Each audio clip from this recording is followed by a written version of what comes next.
Hello, today I wanted to remember the birth in 1939 of Elias Chacour.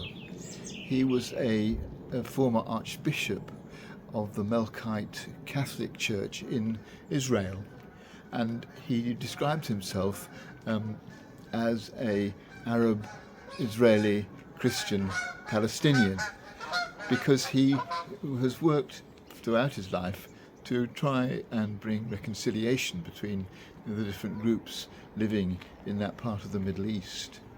He is most known for having founded a school in the Galilee area, which was designed to be open to people of all religious backgrounds. It started in a very small way, but eventually became an opportunity for education for Arab and Jewish children, all the way up from the kindergarten to degree level. But sadly, there are no longer any Jewish pupils, although there do remain some Jewish teachers. They have withdrawn from the school, but it still provides a very sound education for Arab children who otherwise might not be getting a proper deal in terms of their education. And so today I wanted us just to give thanks for and pray for, if that's our way, and think about all those in Israel and Palestine who are trying to work for greater harmony between Muslims and Jews. It's a particularly difficult struggle at the moment, of course, and so they need our prayers and our support.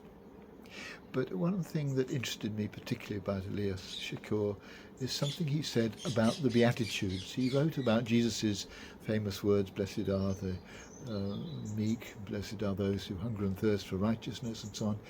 He describes how his understanding of the Aramaic language in which Jesus actually spoke has helped him to understand those words in a different way from the customary way.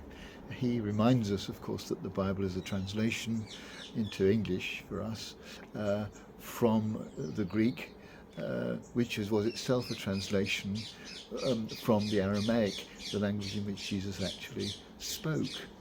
And so there's plenty of scope for difficulties in changes to the meaning of words, even if very slight. And he says that the word blessed, when Jesus is using it in that context, doesn't mean something passive, like if you sit back and be meek, you'll be blessed. But he's saying that it's an active word. The word that Jesus actually spoke is saying to people, those who hunger and thirst for righteousness, if you get up and hunger and thirst for righteousness, if you do something to work for it, then you will be blessed. And he's encouraging people not to sit back and wait for God's coming and God's blessing, but to get up and work for it. Blessed are those who are peacemakers, means not just quietly get on with it, but really take an effort, get up, get on with it, push yourself to make a peace in the best way you possibly can, because you will then be called children of God. And so today I wanted just to be challenged by that. The Beatitudes are a wonderful promise from God, but they're not a promise that we achieve just by sitting back and waiting for it. It's a promise that comes if we get up and work for justice and for peace, and do it humbly but determinedly.